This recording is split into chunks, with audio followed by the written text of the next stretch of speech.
Hello guys, welcome to the channel.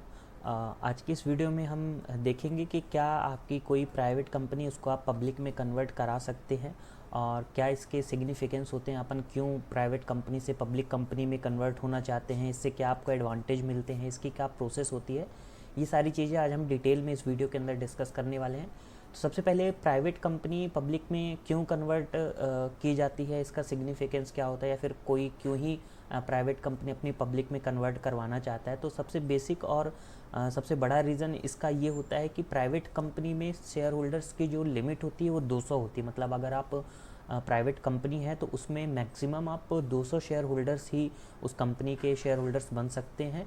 और public company में ऐसी कोई लिमिट नहीं होती है, आप जितने चाहें उतने ही अपने मेंबर्स या फिर शेयर होल्डर्स उस कंपनी में ऐड कर सकते हैं, या फिर कोई भी उस कंपनी में शेयर होल्डर बन सकता है। उसकी कोई एक ऐसा मैक्सिमम लिमिट नहीं होती है। तो सबसे बड़ा रीज़न यही होता है। उसके बाद अपन देखते हैं कि क्या ऐसी प्रोसेस होती है जिससे अपन प्राइवेट कंपनी को या फिर कोई भी प्राइवेट कंपनी पब्लिक कंपनी में कन्वर्ट हो सकती है। तो सबसे पहले तो एक अपन को बोर्ड रेजोल्यूशन पास करना होता है, जिसमें हम ऑल्ट्रेशन करते हैं मेमोरेंडम और आर्टिकल में। कि जैसे मेमोरेंडम में क्लॉज होता है और नाम होते हैं जो कंपनी का। जब कंपनी प्राइवेट कंपनी से पब्लिक कंपनी में कन्वर्ट होती है तो कंपनी के नाम से प्राइवेट हटा दिया जाता है। जैसे मान लीजिए एबीसी प्राइवेट लिमिटेड थी, तो अब वो एबीसी लिमिटेड रहेगी, उसमें से वर्ड प्राइवेट जो है हटा दिया जाता है। तो उस चीज़ को इफ़ेक्ट देने के लिए हम मेमोरेंडम और आर्टिकल में चेंजेस करते हैं। उस मेमोरेंडम और आर्टिकल में चेंज करने के लिए हमें एक बोर्ड मीटिंग बुलानी पड़ती है और जनरल मीटिंग बोर्ड मीटिंग बुलानी पड़ती है। बोर्ड मीटिंग में हम शेयर होल्डर्स के लिए एक नोटिस रखते हैं, जिसमें कि जब शेयर होल्डर्स आएंगे तो वो उस शेयर होल्डर्स उस कन्वर्ज़न को अप्रूव करेंगे। तो सबसे पहले तो एक बोर्ड मीटिंग होगी। बोर्ड मीटिंग के बाद जब नोटिस जाएगी, बोर्ड मीटिंग में डेट डिसाइड होगी कि इस दिन शेयर होल्डर्स की मीटिंग होने वाली है। आफ्टर दैट शेयर होल्डर्स की मीटिंग होगी। शेयर होल्डर्स उस मीटिंग में स्पेशल रेजोल्यूशन पास करेंगे।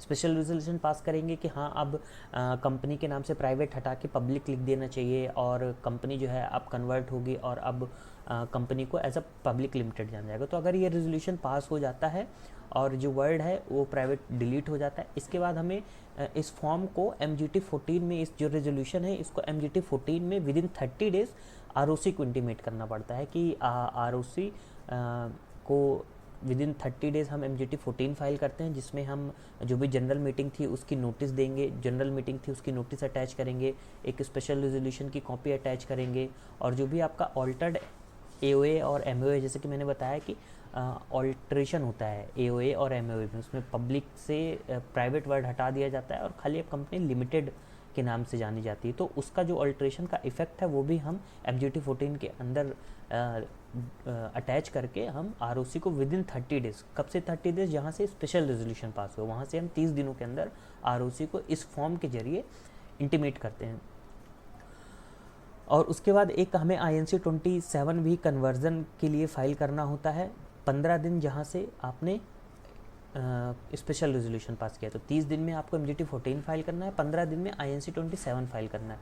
INC 27 स्पेशल रेजोल्यूशन के केस में आप क्या क्या अटैचमेंट लगाएंगे, तो वही एक जो नोटिस है जनरल मीटिंग का और ऑल्टर्ड AOA MOA है, जो भी डिटेल्स हैं डायरेक्टर्स और प्रमोटर्स की वो डालेंगे आप, और जो मिनट्स हैं जनरल मीटिंग के वो आप लिखेंगे। जनरल मीटिंग्स के मिनट्स बनेंगे, जनरल मीटिंग्स के जो भी आप मिनट्स रहेंगे, जो भी डिस्कशन हुआ उस मीटिंग में और जो भी एजेंडा था उसके रिगार्डिंग जो भी रेजोल्यूशन पास हुआ उसका पूरा एक ब्रीफ जो रहता है वो मिनट्स के अंदर रहता है। तो ये आप उसमें इंटीमेट करके INC 27 में आपको ROC को अप्लाई करना है। जब आप ROC को अप्लाई कर देंगे उसके कुछ दिनों बाद आपको ऑर्डर मिल जाएगा, और ऑर्डर मिलने के बाद अब जो कंपनी होगी वो प्राइवेट कंपनी से पब्लिक में कन्वर्ट हो जाएगी। इसके बाद ये आता है कि क्या जब कंपनी कन्वर्ट हो जाती है उसके बाद भी हमें कोई प्रोसीजर अप्लाई करना है, तो उसके बाद आपको 2-3 प्रोसेस और करनी होती हैं। जैसे कि आप एक फ्रेश पैन कार्ड के लिए अप्लाई करेंगे, चूँकि अब कंपनी का नाम चेंज हो गया है तो कंपनी के उस पैन कार्ड में भी कंपनी के उस चेंज नेम जो है उसका इफेक्ट आना चाहिए। तो उसके लिए आप एक फ्रेश पैन अप्लाई करेंगे। जो भी आपकी बैंक अकाउंट है उसको आप अपडेट करेंगे, प्राइवेट लिमिटेड से पब्लिक लिमिटेड, अब बैंक ABC प्राइवेट लिमिटेड से ABC लिमिटेड के नाम से अब बैंक माना जाएगा। और कंसर्न अथॉरिटीज़ जो हैं आपकी इनकम टैक्स है, जीएसटी, उनको सबको आप वो इंटीमेट करेंगे कि अब हमारी कंपनी प्राइवेट से कन्वर्ट होकर पब्लिक हो चुकी है, और जो भी आपका नया एमओए एओए है जिसमें इफेक्ट आ गया है पब्लिक लिमिटेड का, आप उसको नया प्रिंट करा लेंगे। तो ये एक ब्रीफ प्रोसेस थी कि कैसे आप अपनी प्राइवेट लिमिटेड को पब्लिक में कन्वर्ट कर सकते हैं। इसके अलावा आप कोई भी कंपनी लॉ से रिलेटेड इन्फॉर्मेशन चाहते हैं, या फिर आपको कोई ऐसी परेशानी या आपको कोई ऐसी कंसल्टेशन चाहिए, आपकी अगर कंपनी है, या फिर आप कोई ऐसा इनकम टैक्स या जीएसटी से रिलेटेड कोई भी इन्फॉर्मेशन चाहते हैं, तो आप जो हमारा नीचे नंबर फ्लैश हो रहा है उसमें आप हमसे कांटेक्ट कर सकते हैं। और वीडियो को ज़्यादा से ज़्यादा लाइक कीजिए, देखिए, और ऐसे अपने फ्रेंड्स या अपने डायरेक्टर्स, अगर आपके कंपनी कोई प्राइवेट चला रहा है उसको आप चाहे वो 200 मेंबर से ज़्यादा अपने शेयर होल्डर्स को बढ़ाना चाहता है तो उसके साथ शेयर कीजिए और ये प्रोसेस उसके साथ डिस्कस कीजिए। Thank you so much.